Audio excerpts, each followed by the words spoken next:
All right, good morning. As opposed to me introducing this distinguished panel, I want them to do it for themselves, and definitely want you to pay attention to what they have to say, because they are going to be talking about what 23, 24, and beyond look like in terms of work opportunities for our industry. So please give your time and attention. And Alonso, you want to kick us off? Absolutely. My name is Alonso de Avila. I'm with General Motors now 10 years this year. I manage capital projects. I'm a senior project manager, currently working on the Ultium Cells joint venture between General Motors and LG Energy Solution. So I manage the Spring Hill, Tennessee plant that's going to be making cell this year. Our first plant is in production in Lordstown, Ohio, employing 1,000 people now. And our third plant is under construction, erecting steel in Lansing, Michigan with Local 25. So thank you very much for having me. Yeah.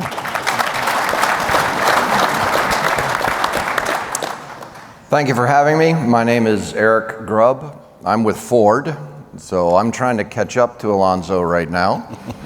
What I'm responsible for, I guess my title is Director of Greenfield Site Construction. So what that means is any brand new sites, I'm responsible for getting those built.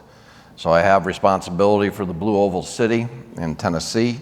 I also have the BOSK site in Kentucky, and there'll be another one coming on. It was just announced, we finally announced it on Monday in Marshall, Michigan. So I'll be busy for quite a while. Good problems to have. Hello, my name is Garrett Bean. I'm with Copia Power. We're an independent power producer, so we're building renewable energy projects from the West Coast all the way to the East Coast. I've actually worked with Nikki Olofsson in some other capacities at some other companies in the past, but we're putting a lot of your guys to work on a lot of these solar fields, a lot of these wind turbines that we're doing, and some of the offshore stuff. And now going into the future, some of the green hydrogen plays that we're going to be doing with different pipelines and things like that. So we're trying to take this transition into the future and put you guys into a lot of work. Pleasure to meet you. Good morning. My name is Nikki Olofsson, and I have been with AES now for about 8 years. So we have built, like Garrett said, we're an independent power producer, but renewable projects throughout the U.S., primarily in California for a long time. And I actually have managed the stakeholder relations end of it. And now my focus is on our building trade relationships. So making sure that we're growing, using the workforce, and helping with recruiting, however we can help as an owner, make sure our projects have the workforce to get built. So Thanks, that's Nikki. it.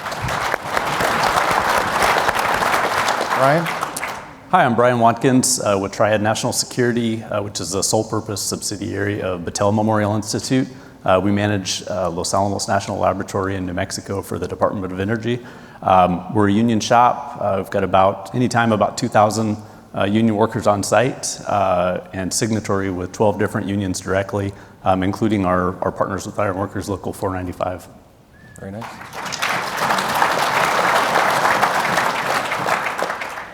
Good morning, everyone. I'm Steve Palmer with Cleveland Cliffs. I've been with the steel industry 35 years.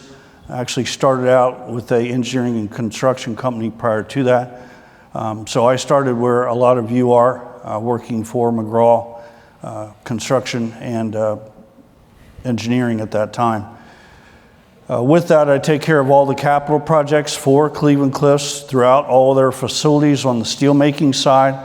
We don't get into the mining, but we do a large amount of projects. We've got a really robust budget for this year. We're continuing to grow that budget each year. And it's really important to me to share with all of you that we use about 98% all union trade and craft. And you guys do a quality job for us. You deliver on hard jobs, complex jobs, and it takes a lot of collaboration, but we appreciate what all of you bring to the table.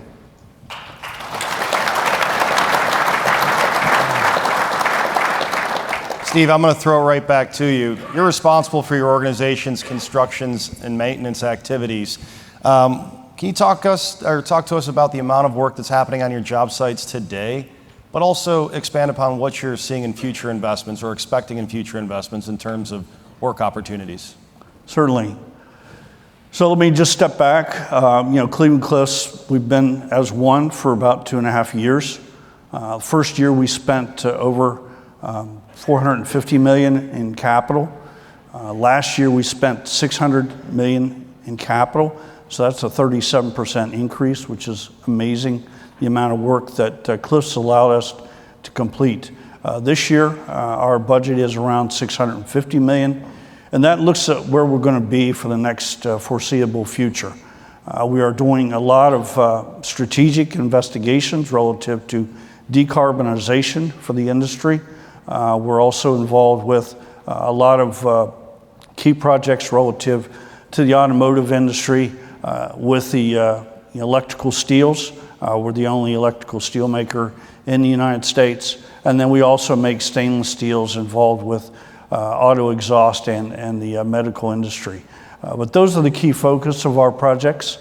From a maintenance standpoint, our budget there is around 100 to 150 million. And again, our focus is on sustainability and reliability projects, as well as environmental projects that we need to complete to be in sync with the agency. Excellent. And obviously we've got the former ArcelorMittal assets rolled up under Cliffs as well as AK Steel. So Cleveland Cliffs is casting a broad shadow across the steel market. And it's great to have you utilizing the union trades. So thank you for that. Thank you.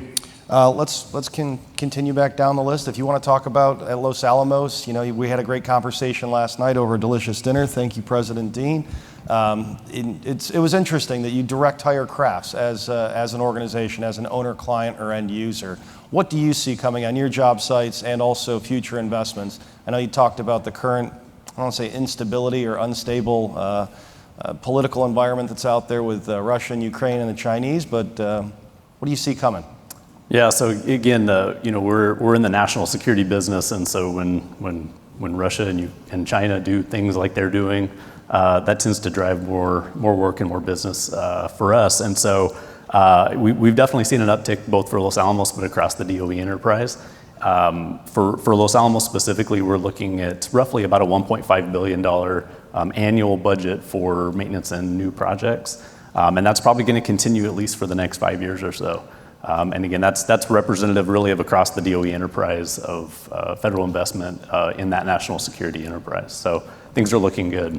Excellent, excellent. And I understand you're always looking for good people out there as well. So hopefully if there's anyone from the New Mexico building trades area in that vicinity, please find them afterwards and we can talk about future work opportunities. Yeah, please do. Thank you. Nikki, can you talk about what's happening on your job sites and what you're expecting? Yeah, so renewable energy is, it's not going away. So we have hundreds of projects right now that we're trying to get permitted. I think that's kind of one of the challenges in some of these communities that we're going into. However, I think in the West right now, we're not slowing down.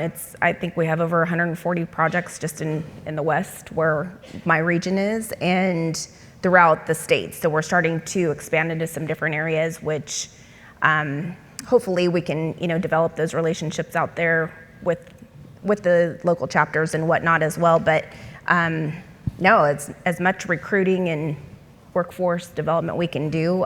We've got the projects to get them to work. So. Do you guys see with the recent acts, whether it's the infrastructure spend or some of the grant monies that are out there, do you see a doubling down or a tripling down from a solar generation, from a capacity standpoint? Obviously renewables are the future in terms of what the politicians are putting out there, but right. Are you seeing an expedited growth as a result of those funds? I think definitely the incentives for sure, drive that, but AES as a whole, they have all types of energy throughout. We're a global energy company, so there's, we have our natural gas plants in California, and we have, all kinds of different stuff. But yeah, the incentives are there, and it's going to keep it growing. So. Garrett? Yeah, I would just add on to that. I mean, I think right now, just this next year in 2023, we're looking at 70 gigawatts of additional renewable or energy growth in general.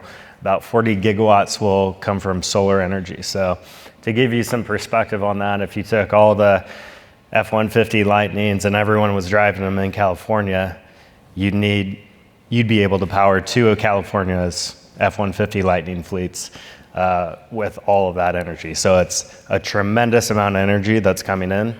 And what the Inflation Reduction Act really did was it just gave us a roadmap for 10 years into the future. We haven't had that. We've been playing incremental gains as we go forward, but this really provides that foundation to see that future and that horizon out there. So we can plan for it. It's a brave new future. Eric, you got fingered on the F-150. We know we're building those sites down in Tennessee, as well as the battery capacity. Talk to us about what you got going on your job sites and what the future holds. Well, we broke ground on both sites last year. We have steel going in the air. I have about 1,200 craft people on the site in Tennessee, and I have about 850 right now on the site in Kentucky. We'll reach peak manpower this summer when we have the MEP, mechanical, electrical, and piping going in, as well as your folks will still be erecting steel. We'll hit between the two sites. We'll have almost 10,000 craft people. So that's a major concern for me. Am I going to be able to get that many people? And so far, we have not had any issues. And we just, as I mentioned earlier, we just announced on Monday another battery plant that'll be built in Michigan. We're getting ready. We actually have the heavy equipment ready to go, and we'll be breaking ground in the next month and a half. So that one will be ramping up as well. And these aren't small facilities, and I know there was a presentation you made recently. Talk to us about square footage and maybe do a comparison of what that actually entails to really paint a picture for us. Yeah, so in Kentucky, we're building 2 battery plants, 43 gigawatt each. In Tennessee, it's going to be 1 vehicle assembly plant. It'll be the next generation F-150 Lightning, as well as a battery plant there. And in total, it's roughly 17.2 million square feet under roof. So I've been at Ford working in construction. I've been at Ford 35 years and have moved around a bit. And I was mentioning to Dan earlier that I spent 8.5 years in China when Ford made the push in China to enter that market. And in 8.5 years, I built about 16 million square feet. And that was in 8.5 years. And it consisted of 3 vehicle assembly plants, a research and engineering center, an engine plant, and a transmission plant. And again, that was over 8.5 years. So we're going to build 17.2 million square feet in 18 months on these jobs. And that does not include the new one that was just announced in Marshall. So it's definitely go fast. Small cities. You're building small manufacturing cities. It's incredible. Not to be outdone, Alonso. Yes. GM's got U4 potentially coming down the pipe here pretty soon. Just outside of South Bend, Indiana is our projected 4th site. So that's been announced. Each Ultium site is 2.5 million square feet in footprint. That's over 30 football fields in its footprint. Each one of them is a $2.5 billion investment between 3.5 million construction hours. Currently, we're employing 1,200 craft on the project. And on Ultium 2, just in my project in Spring Hill, hundreds more if you account for the process installation that's started as well. And that's also union. And we utilize the National Maintenance Agreement. And anytime I'm told that our labor is getting too expensive, we're competing, and we're in our space race from an automotive perspective. And it's not just a domestic automaker competition. We're in competition with the world. They're all looking to produce batteries and conquer the EV race. So We feel validated in the strategy that we're taking and what we're doing, but there's more work coming. Based on the density of battery cell and the technology we have, we need many more Ultium plants. We need many more EV manufacturing plants in this country. So it's important that we kind of stick with it, maintain your training, maintain your safety. It's important that we have a repeatable process, so we try to be consistent. But overall, it's our space race, and we like to think we're winning. But it's not that far off in terms of people nipping at our heels. 100%. Now, in regards to the future of the economy, how impacted or potentially impacted would these projects be if there is a slowdown in the economy? Are these already pre-programmed going to happen, or is there a potential that maybe we pull back some of those plans? So we're committed at General Motors to have 1 million EVs produced by middle of the decade. That's 2025. That's not that far from now. That commitment has been made. We need these Ultium plants to produce and make cell to make those commitments. Many of our product offerings that are already in EV form are sold out and sold out well into the future.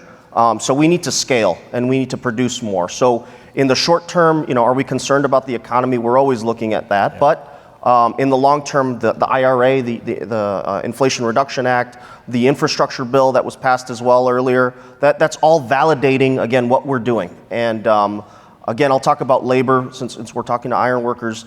You guys are able to erect 20,000 tons of steel, over 20,000 tons of steel on my project in 6 months. That's impressive. Very impressive. But everybody in my leadership is saying, well, what's the next step, right? Can we do it faster? Can we do it better? Can we be more efficient, leaner? And so every time as you guys fulfill that commitment, we're always asking for more. And you're up to the challenge, I know it. Eric, Ford's plans, any chance a recession or a slowdown in the economy might pull back some of these projects?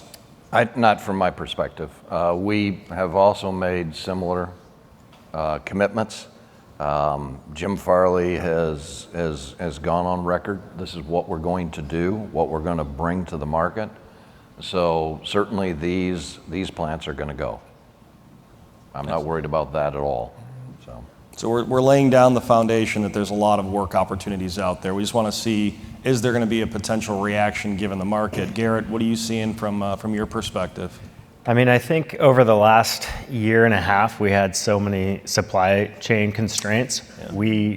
That had a massive impact on the energy the new energy we were putting onto the grid. That is now resolving itself, and we're getting a lot of momentum behind us. So we're looking to triple what we were expecting to do last year just to make up for some of the things. So we're working on plants these aren't the small projects anymore with this. Some of the investments that the administration's made, we're looking at mega campuses now, mega projects now, where before we were doing 20 megawatt, 30 megawatt. Now we're doing 500 megawatts. That's enough to power some of these small cities. So the projects are getting bigger and bigger, and the roadmap's there. So as long as we can get a workforce out there to do it, we have to compete with all of these other entities right next to us, and it's hard to get folks out there to get onto the job. I know fencing got trashed earlier, but got to put up 30 miles of chain link fencing around some of these projects. But then, over 2.7 million piles need to get installed too. So it's just ramping up. Outstanding. So that's pretty solid for us to bank on. Nikki, what do you think? What do you Same. see? Ditto. Short and sweet. He taught me everything I know. So I like it. I like it.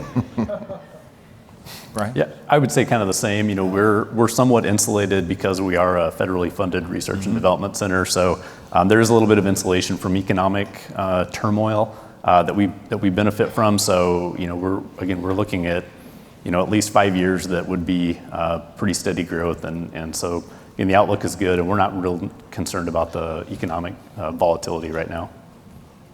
Steve? Yeah, I wish I could share the optimism of the other panelists. When the steel industry, as I stated, we're set our capital plan for the next 5 years. Certainly we follow with the auto industry with where they go, with the products that we make. But at some point with the inflationary costs that we're seeing, cost of labor, cost to get money, that's going to eventually result in us probably seeing some projects that are going to get kicked off the list. But it's still a very robust plan for our facilities. And we've got a lot of work to do. We make, when we make steel, especially for the automotives, we make it through our blast furnaces or EFs. We maintain those at a high rate and world class. So those all get dealt with throughout that 5-year plan. And we want to continue to invest in those and be the most reliable world class steel company that we can be. So I see that they're, share a bit of a concern about, how much relative to the projects we're going to be able to do, but we're going to prioritize those and do the projects that are best for the long term of the company. Common sense, yeah. If the market is going to react, we obviously know there's other places that steel and metals can be sourced from, so making sure that you guys prioritize where the money's being invested is smart. With that being said, if you had a number one fear, so to speak, with regard to construction, what is it that's keeping you up at night, given the current economy? Yeah, first of all, it's safety. We are seeing with other projects in our area, say in Ohio, the workforce is younger, and so we are taking what we call take 5 and pause approaches to projects. And this is a program that Cleveland-Cliffs brought to us. It allows anyone within the crew, anyone within the construction group to literally take 5. And there's it's a program that we employ at all of our facilities to allow that to happen. Once we do a take 5, at the end of that, if we don't feel that the controls, the actions that we were taking have eradicated all potential hazards, we will pause the job. And everyone within our workforce has the ability, I carry a pause card within my wallet to be able to pause the job. So we have exercised those in some projects that we have because safety is our number one. Secondly is just that collaboration and the approach that we have with the labor workforce. There's a challenge there for us to be more efficient, to modularize as much as possible, and to take different approaches with our projects and how we accomplish projects to maximize work in the shops, work in the fields, and the fabricators that we talked about yesterday, their approach, obviously the trade and craft. We're on board with that, and it's really important that we have that collaboration. But at the end of the day, it's going to come down to safety, and getting the workforce that we need, getting them engaged, I think is going to prove important to us as well. And I see that leaning more towards technology with projects, as I'm saying, we're modularizing. We'll do 3D models of a complete project and allowing all the labor force to be part of that dissection. Pipe fitters, iron workers, electricians, again, creates efficiencies for us. But I would say, we're going to do it safely. Yeah, if I can expand on that at General Motors, it's our overriding value for safety. Every morning before we start a project or before we start our day, we do a morning stretch and flex. So it's before we get into the work of the day, before we get into our crews, we get up and stretch. And I've seen iron workers do it on the beams and on things laying down, but we do it as a group. And it's just an opportunity to be seen, it's to be approachable, to be aware of your surroundings. And it really helps just kind of drive a community, right? So if you can say nobody's going to work alone, if you can say things like I'm going to watch out for my brothers and sisters on the project, you're going to be safer. If I have to say one thing that we're seeing an uptick on in safety right now that's concerning is the amount of property damage. And it's kind of a two-sided sword with, I'm glad it's being reported, right? When people are hitting the siding or hitting a door frame. So that's a good thing. The not so good thing is you only get so many of those property damages before it's a person that you hit. So take care of your spotters. And your spotters are going to have to take care of you. You work in a team, and it's important that you don't work alone. So I want to emphasize that. Safety support. Very good. Yeah. Safety is always number one. It's the way that we differentiate our industry, the union construction and maintenance industry, from the merit shop or the non-union. Brian, what's keeping you up at night at Los Alamos? Obviously we share the similar, worries and challenges: the safety, the security, environmental compliance, the staffing issues. Maybe one thing relevant for this crowd is we're struggling to get a lot of the specialty skills. So welding, especially multi-process welding, and rigging crews, just those kind of special skills. And part of that, we've tried to react to that a little bit by paying higher incentives, and but that's tending to create a little bit of a price war, which is good for the workforce, but unfortunately it's driving those project costs up. So there's a balance that I don't think we've met yet, and we don't know where that point is. But that's that again, just in addition to all these other things, those specialty skills I think are so valuable, and that's one of the benefits of impacting others to help develop those, which is very encouraging. I think we're on the right track.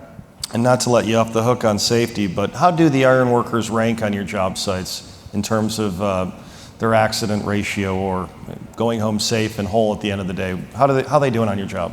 I think great. I think we, it's so important and so valuable when the company is kind of pushing that message of safety and above all, and the pause work programs, and we have all those things. But our local is also doing the exact same thing with the workforce. And so when that message comes from both directions, it's even more powerful. And I think it's been really excellent. We've got an excellent safety record. Always could use improvement, but really doing well. So much appreciated. Good. That's solid news. Nikki, what's your number one fear with pertaining to construction and maintenance on your job sites? What's keeping you up? So that's really not my specialty, but our EPCs generally handle the construction end of it. And I do know, like, our project management team, meets regularly with them, stresses safety, stop work, all the good stuff that goes with it. But so I don't have a good answer for you on that. Fair enough. We'll let you off on that one. Garrett, I think you're a little bit more directly engaged, maybe? Yeah, I see kind of where it goes, and from a safety perspective, it hits our bottom line. It hits everybody's bottom line, right?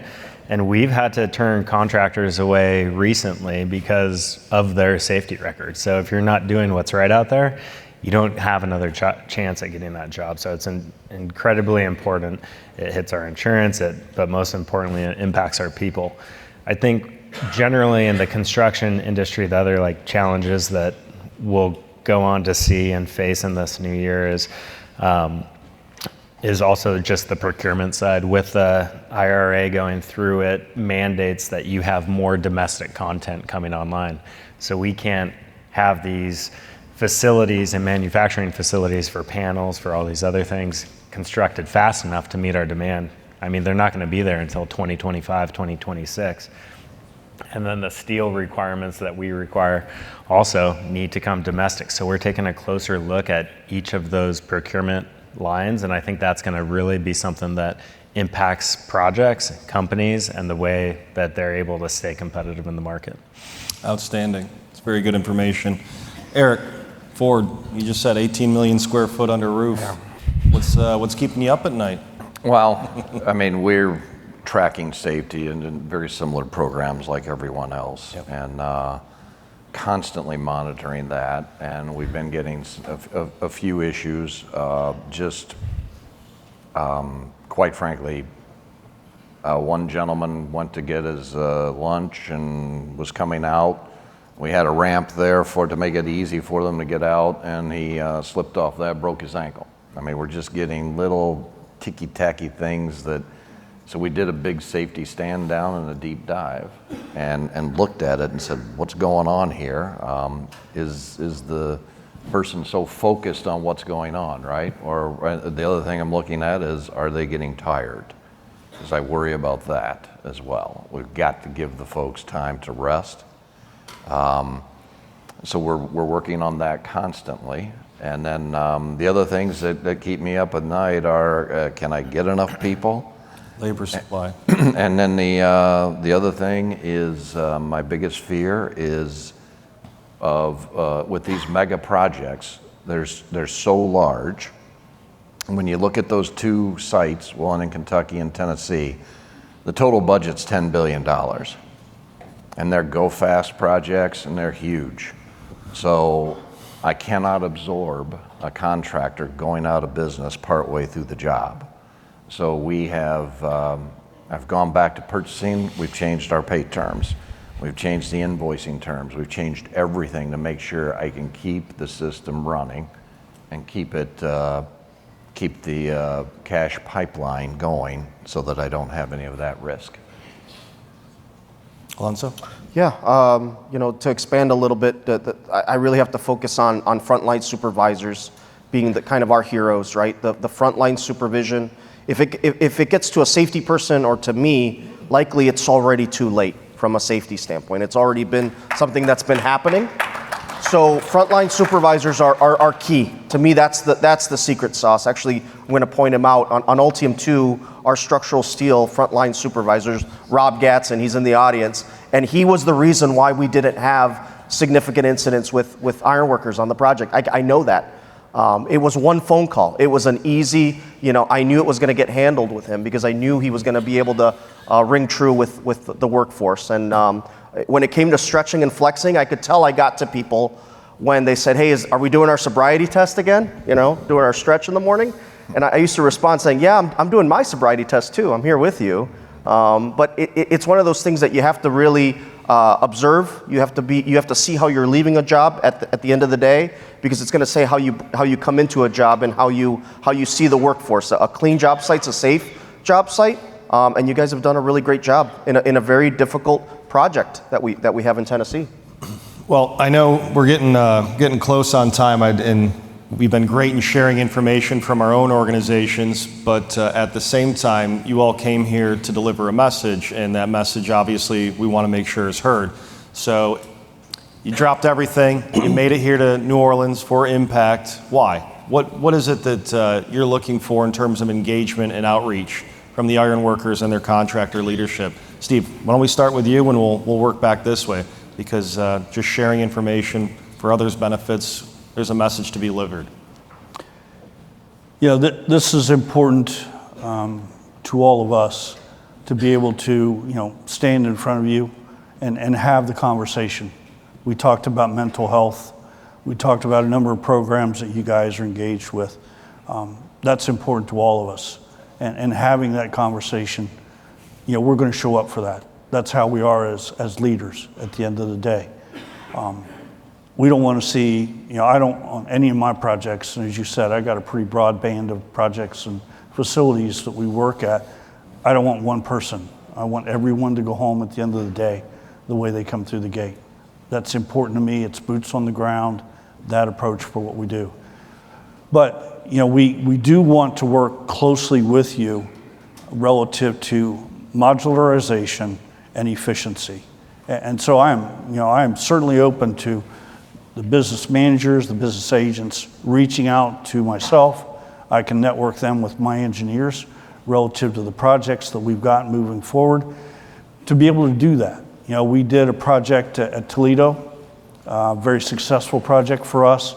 Barton Mallow worked with us, and we modularized sections of that job and became very efficient at it.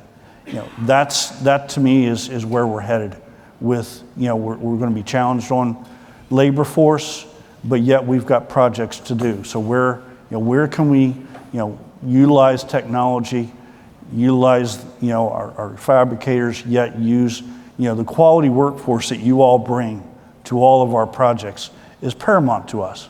I don't want to bring in an open shop. I respect the quality. I expect the, safety that all of you bring. And so, come and certainly I'll be around after the talk today, but the business agents and the business managers, come see me. We've got a project in Philadelphia later in March. First time we're going to do that with Union Trade and Craft, because I feel so passionate about what you all bring to the table. I want to get back to doing projects with Union Trade and Craft. So, that's my message to all of you. We want to engage with you. We're here. not to just talk to you, but get engaged with you and help us long run down the road. Excellent. Thank you. Brian, what message do you want to leave with the iron workers and their contractors before we go home? So this is the first time I've been to this event, so thank you. It's an honor to be up here, and I really appreciate the invitation.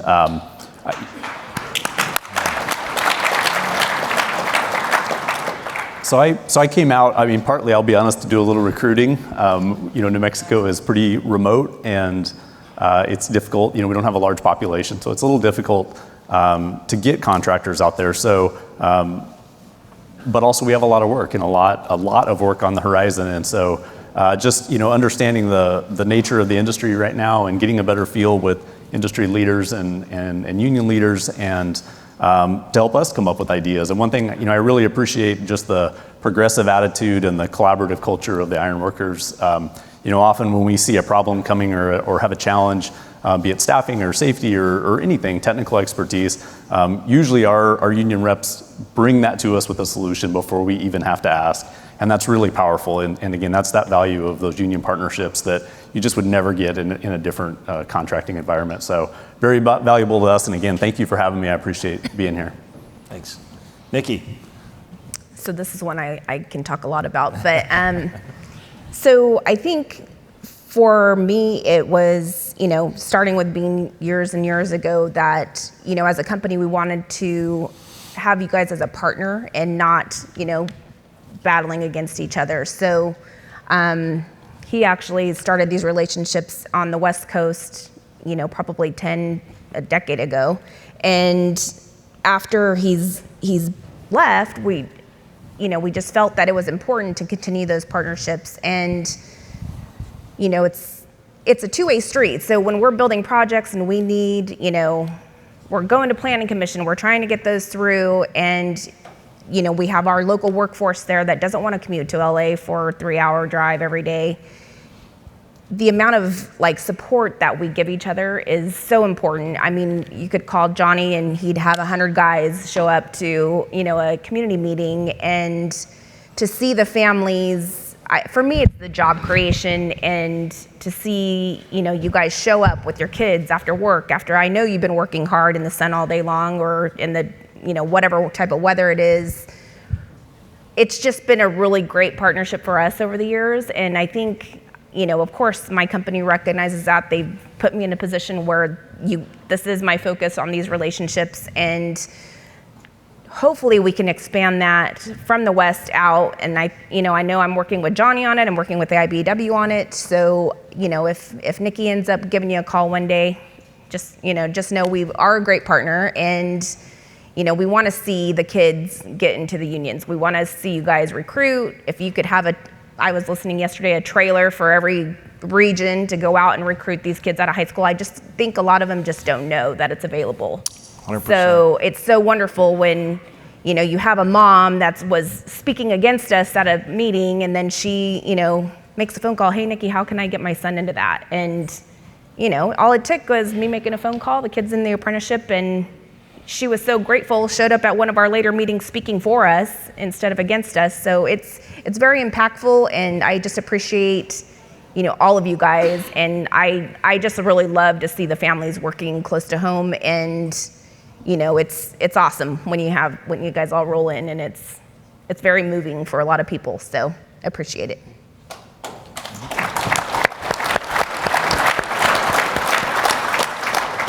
Garrett? Yeah, I think Nikki's one of the best community kind of integrators out there to drive those win-win relationships, because it has been combative at times, and it can be with a lot of developers and owners. But if you can, meet in the middle and start talking about the opportunities instead of the, what may be in opposition, I think there's great opportunity there. So I think the reason why I came out here is we've taken so much from you over our years and had so many of your team members out on the project side. So it's always good to communicate that with you and be able to give back and tell you a little bit about what else is coming, because we don't want you to forget it. One of the biggest challenges that we face is getting those people onto the sites. when I go out and I talk to someone, a union contractor, a signatory contractor, and they don't have enough people because they're going somewhere else, if you don't take it, someone else will. And I think that's something that we've seen over time, and that's why we're out here trying to build these relationships and provide these ongoing opportunities. Beautiful. Well said. Eric, not to be outdone, what message would you like to convey to the ironworkers and their contractors today? So it's my first time here as well. Thank you for the invitation and the opportunity to speak or sit up here. The reason I'm here and taking time out with everything I've got going on is I want to make the network. I want to establish a network of between the union leadership and myself and a number of the contractors that are here who are also on my site.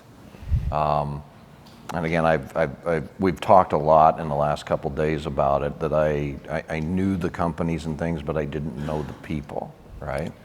And I've gotten to know a number of them now. We've had some great conversations and things.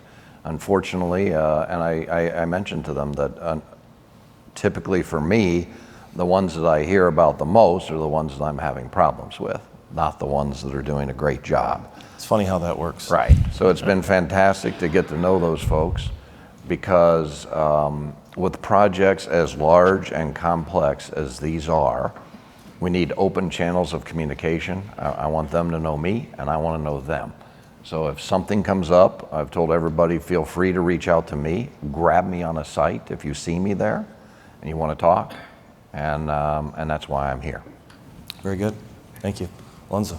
Yeah, just to end, I'm really glad to be here. This is my second time in a row speaking, and I think that's a good thing, right? Yes. The thing I'll say is in a story. You know, we're under a lot of challenges, a lot of sacrifice that's being made, being away from family and friends, working on these projects. We're always under cost and schedule pressures. When I'm challenged with how much labor costs and union labor at that, you know, I always walk the vice presidents of manufacturing or my boss through our contractor parking lot. And y'all are our greatest customers. You buy the big trucks, you buy the big SUVs, you buy the vehicles for your family. It's a circular relationship, and it's a great relationship.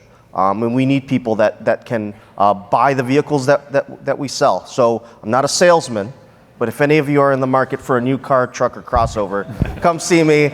You all qualify for a friends and family supplier discount. I like that.